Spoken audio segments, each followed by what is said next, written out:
네, 결국 실리콘을 제거한 이유가 염증, 구축 혹은 보형물의 이동, 보형물의 이 비춤, 이물감인 경우가 많은데요. 결국 예뻐지려고 수술하는 거 아닌가요?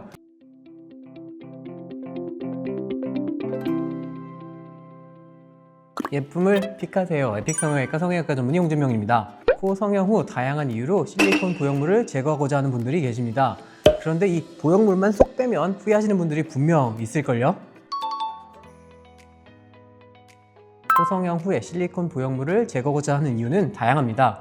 이 염증 및 부작용 발생 이유일 수도 있고요. 시간이 지나면서 이 실리콘이 이동하면서 코의 모양이 변형돼서 그럴 수도 있습니다. 또 다른 경우는 저도 1년에 1명이나 2명 정도 계시는데 모양에 문제가 있는 건 아닌데요. 실리콘 보형물의 이 이물감으로 제거를 원하시는 분들도 있습니다.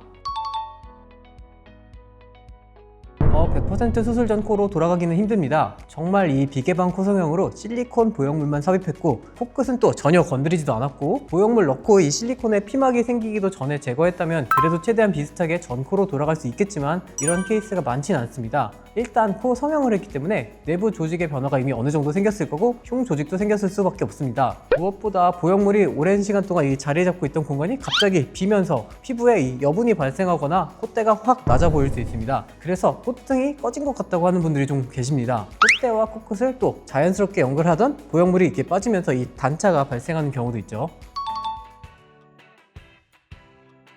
가장 추천되는 방법은 기증진피 보형물을 사용하는 것입니다. 기증진피는 이 기증자의 생체 조직을 진피 성분만 추출한 다음에 동결 건조해 놓은 제품입니다. 이 깨끗하게 세척하고 이 표피낭을 만들 수 있는 이 표피를 제거했을 뿐 아니라 혈관이나 땀새, 모낭, 지방세포를 깔끔하게 제거하고 항원세포 역시 꼼꼼히 정리해서 면역 거부 반응이 일어나기 힘듭니다. 기증진피는 원래 내 몸에 있던 조직은 아니지만 내 몸에 들어와서 생착이 잘 되는 특징이 있기 때문에 실리콘이 차지하던 이 빈 공간을 채워주면서 실리콘이 가지고 있던 염증 혹은 구축의 우려가 거의 없기 때문에 실리콘을 제거한 이후에도 어느 정도 이 높이를 유지하고 싶다면 기증진피 보형물을 추천합니다.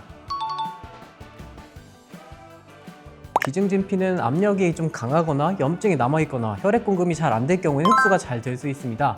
하지만 일단 보형물을 뺀 자리엔 이미 보형물이 피부를 늘려놓았기 때문에 피부의 압력이 많이 줄어든 상태이고요. 대부분 염증의 원인은 실리콘 혹은 고어텍스인데 그 보형물이 빠졌기 때문에 염증이 있더라도 확 줄어든 상태입니다. 실리콘 제거 후에 기증진피를 넣는다면 한 5mm 정도 넣었을 때 한 3mm 정도는 보존할 수 있다고 생각합니다. 또 가장 많이 사용하는 이 메가덤 같은 경우에는 이 콜라겐 교차 결합술을 통해서 흡수율을 좀 줄이기도 했고요. 무엇보다 아예 없는 것보단 그래도 뭐라도 있는 게 없어진 콧대에 대한 상실감이 적습니다. 네, 결국 실리콘을 제거한 이유가 염증, 구축 혹은 보형물의 이동, 보형물의 이 비춤, 이물감인 경우가 많은데요. 생체 재료의 경우 염증, 구축의 우려가 일단 적고요. 기증진피의 경우는 좀 주변 조직과 이 유착되는 성질이 있기 때문에 추후 다른 위치로 이동될 확률이 조금 낮고요. 아무래도 실리콘보다는 이제 물렁물렁하기 때문에 비침이나 이물감이 적을 수 있습니다. 부작용 면에서는 자가 진피가 좀 더 안전하지 않을까요? 자신의 엉덩이 뒤쪽에서 진피를 채취하는 게 안정성 측면에서는 더 뛰어날 수 있는데요. 일단 한국인 피부 자체가 아무리 몸에서 가장 두꺼운 피부 부위에서 진피를 채취하더라도 두께가 충분히 나오지 않는 경우가 좀 많고요. 결국 보형물을 제거하는 사람은 수술을 좀 키우기보다는 최대한 보존적으로 수술을 좀 작게 희망하시는 분들이 많다 보니 자가 진피보다는 기증진피 쪽을 추천드리고 있습니다.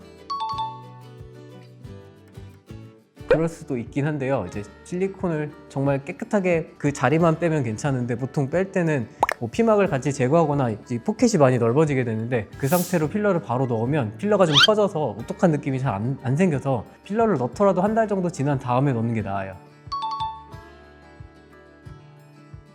결국 선택의 문제겠지만 기증진피는 좀 차선책이라고 생각합니다. 결국 예뻐지려고 수술하는 거 아닌가요? 이 사람들이 보형물로 이 실리콘을 많이 하는 이유는 실리콘을 넣었을 때가 모양이 제일 예뻐서 그렇습니다. 기증진피는 예전보다 많이 좋아지긴 했는데 여전히 실리콘에 비해서는 이 수술 후의 높이를 보장할 수 있는 부분이 좀 적고요. 이제 보형물에 대한 크지 않은 부작용 혹은 거부감이 없다면 첫 수술은 더 예쁜 결과가 나오는 선택이 좋다고 생각합니다. 피치 못할 사정으로 보형물을 제거하게 되었을 때는 기증진피를 추천드리고요.